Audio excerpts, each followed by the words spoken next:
So this will be an introduction for a sneak peek at an upcoming video, and I'm going to be using a lot of the pieces that didn't survive editing, where I go more off on a tangent or something, and so I get that all the time, and I edit those out. As much as you see them in the videos, there's even more that end up on the editing floor. So I'm doing that. Hang on. Yes, Ken. Okay, bye-bye, Ken. Have a good day. And so the video is going to be probably not as cohesive as usual, or even more rambling than normal. How do I fairly say that? And I will break in little pieces here and there, and maybe I'll narrate a section or whatever. I'll try and make sense out of it. But the intent is to have a little fun. I ended up with more footage than usual not being in the video, but it wasn't bad, and I thought I'd just share that with.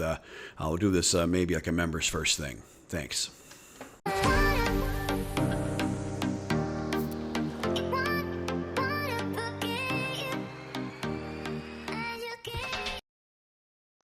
Just got back from Japan. Great trip. Glad I did it now. I told both my kids when I got home here in Korat that 5-10 years from now, I don't know if I could do that. I mean, we did the city of Tokyo, massive walking trip, 10 miles a day, between subway stations and stores and everything. I probably would never go back, although I'm really glad I did it, if that makes any sense. I think you know what I mean. I would go back to like what they call, I think it's the old Edo period Japan. I'm not a Japan guy, but there's the old time, the old villages, the old, that would be a whole different trip. Maybe something with a beach, and some nice weather, just throwing that out there. I do that, but Tokyo, it was great. Hit the Godzilla store. I'll throw in some photos somewhere. Incredible. Great time with my boy. Honestly, high point of the trip was the 2 stationery stores I visited with my son. I picked out a nice pen for myself. It was like a nice pen. I mean, a nice pen. And I got a nice but not nice pen for Fawn's boss. Very, it's a generous gift, but I'm not giving a couple $100 pen to somebody. Other than my boy, and you get the idea. So, but doing that with my son, both of the store managers or owners at the stationery shops we visited were like right out of Japanese central casting for stationery store owner. It was a perfect experience. Isn't that like you go somewhere and you come back and all your stuff's waiting for you? It just felt so good. So hang on, and I bought this really nice pen with my son. The high point of a trip for both of us, I think, was the whiskey tasting, the whiskey he brought that I have now at my bar, which is incredible. And then the stationery stores we visited. We visited 2 stationery stores. Both guys were right out of central casting. I think I got a bonus footage. I'll put it in. There's the book. I got 4 or 5 of these novels, good summer read, just light, fun summer read stuff. And I got a new Bible. I got the new English Standard version. A good friend of mine, whom I consider to be a really, in my opinion, just really good Christian guy. He recommended that version. I read the NIV a lot before, and they get the NKJV and all that. But I went with this newer standard SEV, Standard English version, and it's a large print, which isn't that nice with the leather. So hey, I think that's in the photo with the books. You'll see it. You can tell which one's the Bible. So that was kind of fun. Yeah, so Korat has. You need to assume no English accommodation if you're going to come here, which means you need to speak basic Thai. And if you don't speak basic Thai, that's your fault. Regardless of what country you're from and how heavy your tongue might be and how hard you might be tripping over all the little vowels and tones and things here, basic Thai is the same for any Westerner, any human being. I wish I could do like an Australian accent. I need to have my friend Davo say something. He's got a very thick Australian accent. We just spent some time together. We went to Pak Chong together, which we always do. I think that was in the bonus footage a couple of videos ago. And there was probably 50 times I had to go, what? What'd you say? What? I mean, he's speaking English, but the accent between me and him is that different. So it's not just the Thais that have local. Thailand has 5 languages. You want to learn Central or Official Thai, that's the one you learn. Every Thai person speaks that language. And I'm going to try to speak more often to all the younger viewers. I've got way more younger viewers than I would have thought or that you might think. And because they're trying to immerse. And you guys, you want to immerse, you want to do that, you want to work and be away from the tourist mindset people, whether they live here or not. I kind of call them tourist mindsets, a polite euphemism, right? Sometimes I don't use the nicest words. I really shouldn't do that. And this is a great spot for younger guys. When you come here, you will be watched very carefully because the Thai people are very, very, very aware. In fact, it's a stereotype that us Western guys come in here. If you look kind of like me in any way at all, their first assumption is you're maybe some kind of sex maniac or, you're an alcoholic. I'm not kidding. It takes a long time to get them to say this because it's not part of their culture to talk bad about another person. That's dutuk. And to dutuk another person is a very bad thing. And everybody thinks their own honest thoughts to themselves, of course, but they're not going to put that out there unless they really know and trust you. So, if you ask about this, I've had people comment, hey, that's not true. I just asked 4 Thai people. Yeah, they gave you the saving face answer like I would have told you they would have, dummy. It's silly. Dutuk is kind of taboo, okay? Now, if you get good friends, I had a good friend making... I can't even share what it was about, but a very crude sex joke. To Fawn, which was fine. We're all friends. It's fine. He's no threat to me. And then a bunch of her girlfriends. And then it was a colloquialism for a certain part of someone's body. And I didn't catch it. And then I had to, and I could say I could repeat it back like a parrot. Well, what does that mean? I said in Thai, what does that mean? Bewa alai. When you get to know them, but that's years. That's years. Before that, you need to be polite, prim, and proper and wear a freaking shirt with buttons and a collar. Back when I first got here, there was a big something medically going on around the world. I can't say what, or I'll get demonetized or put in jail or something. And they had these temperature scanners. You walked in. And never, ever, ever once was the Thai person that walked in front of me was their temperature. Would call it out, and I can hear Thai. I know what they're saying in Thai. Would call out the temperature, and never, ever once in the thousands and thousands of people that walked in the stores before me ever was their temperature the same or higher than mine. It was always half degree centigrade lower, or more. Sometimes it was almost a full degree lower than mine. They're not. There's a genetic difference apparently. I don't know, but you're here. You're gonna smell. You're gonna sweat. It's not attractive. I use a clipper and I cut down the hair. Fawn does it for me, which is not an unpleasant experience. And she clips the hair around my body to keep it down. And honestly, it's cooler. When I'm getting hot, I'll say, "Hey, you can clip my hair." And and then I feel immediately cooler and more comfortable. So, what else can I tell you about Karat other than I really love it? It's a great getaway. It gets you in the Isan region. The Isan people, oh gosh, that's the big reason. It's the Isan people. They're fantastic. My favorite culture of Thailand is the Isan. In fact, the Karat, not just all, but the Karat Isan people are my favorite of all the people here in Thailand. I think you're really shortchanging yourself if you don't at least come out here for a couple of months and try it on. And it takes a couple months. You need to at least come out here for 93 months, 90 to 180 days, 3 to 6 months. You got to give it a try. It takes a while.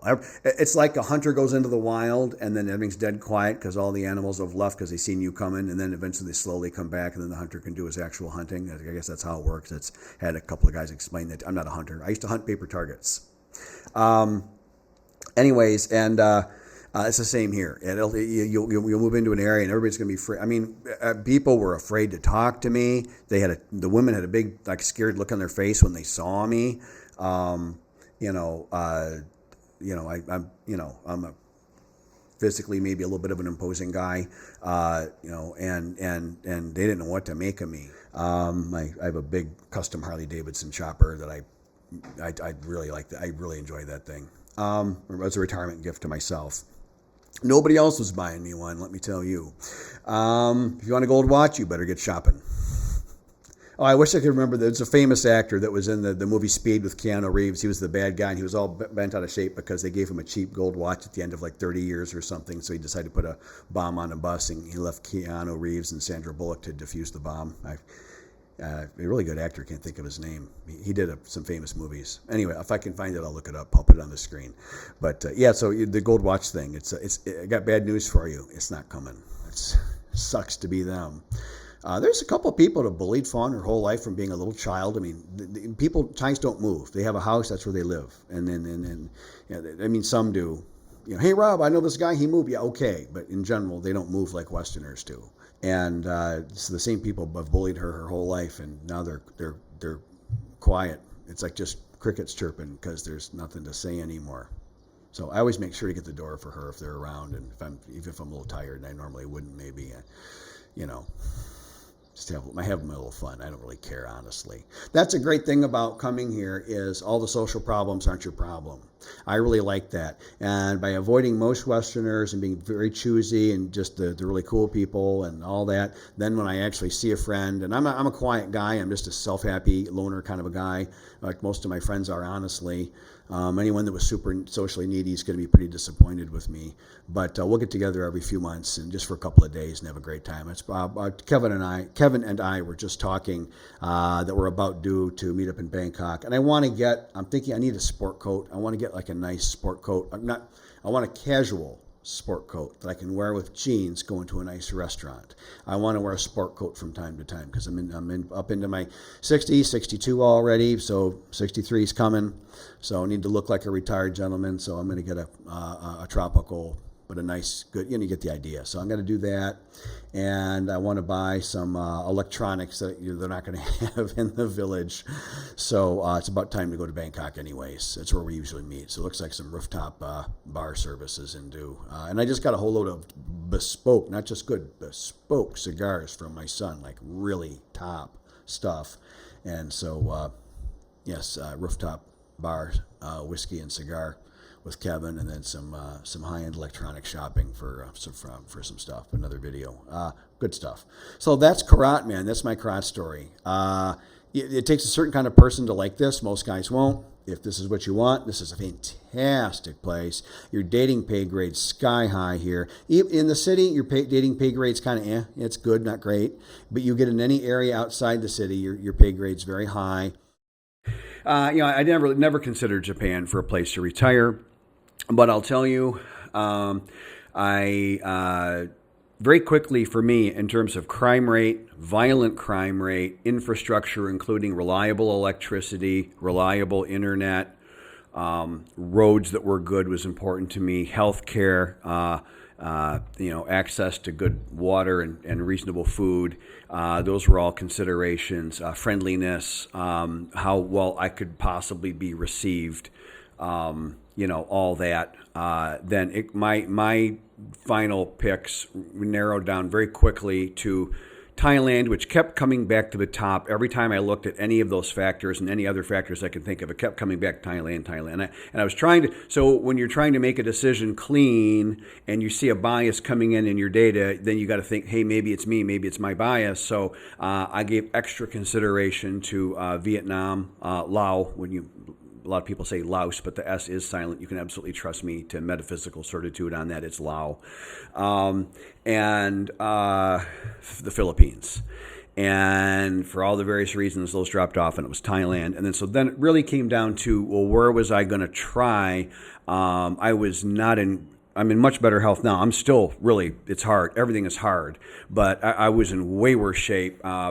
Not really mobile when I came here, and that's terrible. That's a very unfortunate circumstance.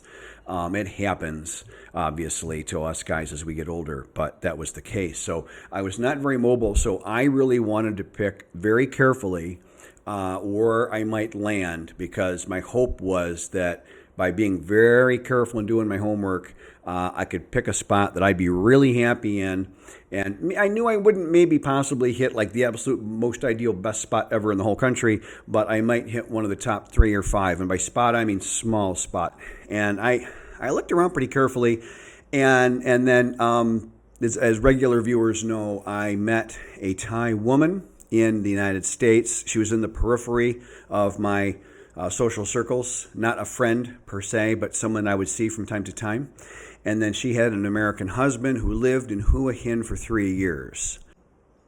In the end, I figured out, it wasn't too hard to figure out, she was black-hearted, and she was actually scamming that guy, and we had, I think, drifted apart. I think she didn't like the fact that, I think she kind of read the fact that I kind of picked up on what she was doing, and so she didn't really want me around. The Westerners in Japan all look really nice. They all were dressing like me. When I came back to Thailand, you see all the guys in the tourist shorts, big floppy hat, and they're wearing like $4 worth of clothes. If you're going to come here retired, and almost every guy wants to date an attractive, somewhat younger, generally 5 to 15 year to 25 year, that's red flags on that. You look at my videos on dating. My friends all dress like this. Out here, we're like the Japan guys. This is how we do it. When I go to the language school, the other students are all dressed exactly. The only idiot that shows up in a muscle shirt at Usani school is me. It's a hot day. I'm riding my bike, and I do have muscles. I look like a old bodybuilder or something. So I mean it's kind of different. I hate that sounds. Maybe I don't think that's arrogant to say. I put all the work in, and it's just like I've got friends that are wealthier than me, and they watch the market every night. They're really careful on their spending. They've got all kinds of plans. They've amassed millions of dollars in their portfolios. I know because they've told me, and they live in a $1 million, $2 million house. So probably got some money, and they're richer than me because they've done the work. And I don't get mad at them, so don't get mad at me, okay? I don't like being around a lot of other Westerners because I just don't like being compared. I just want to be by myself. I wanted a real adventure. Again, I lived in 1 square mile my whole life, and so I wanted a hard foreign language. I wanted way out remote. I didn't want to see very many people that looked like me. I wanted to immerse. I wanted to focus on me, and I'm focusing on me. I'm doing me, and this is my therapy, and dang it, it's working. It's really working. My happiness is like off the chart. So I did a very poor job of managing who I allowed into my life before, and I don't make that mistake now. We've allowed one Westerner to move into our village, the actual village where I live, which is 400 people, and he's renting one of Fawn's rental rooms, and we checked him out carefully. And I was probably I said this before, I was a little rude probably, but I said, look, you screw this up, I'm going to be mad at you. You make a big problem, we're just going to dig a hole. When a coon paws 15 rice farms, no one's going to go looking. Kidding. But I don't want anybody to come out and screw this up. That guy's been fantastic though. He's been really, really, really good. Starting to like the guy, and I'm picky and I'm slow because I don't trust anybody anymore. Isn't that sad? But and I'm happier now. Isn't that sad? So while I was gone in Japan for only 1 week, they opened up a whole new road bypassing the entire city of Korat that lets me go straight to the Harley-Davidson dealership. I mean, life could not be getting any better, let me tell you. And now I'm on the rest of the bypass coming back, and it takes me straight to Usani school. Like, thumbs up, guys. Good job. Let's keep this up. And here's a little slideshow. This is a very recent picture of me out to dinner with Fawn and her younger boy. He has really bonded with me. He apparently was feeling the loss in his life of not having a father figure around. I'm going to do another video on this upcoming. It's a lot, but it's not all bad, believe me. That's my boy there having a taco, and he's so cute. And here's me hamming it up with Godzilla at the Tokyo airport.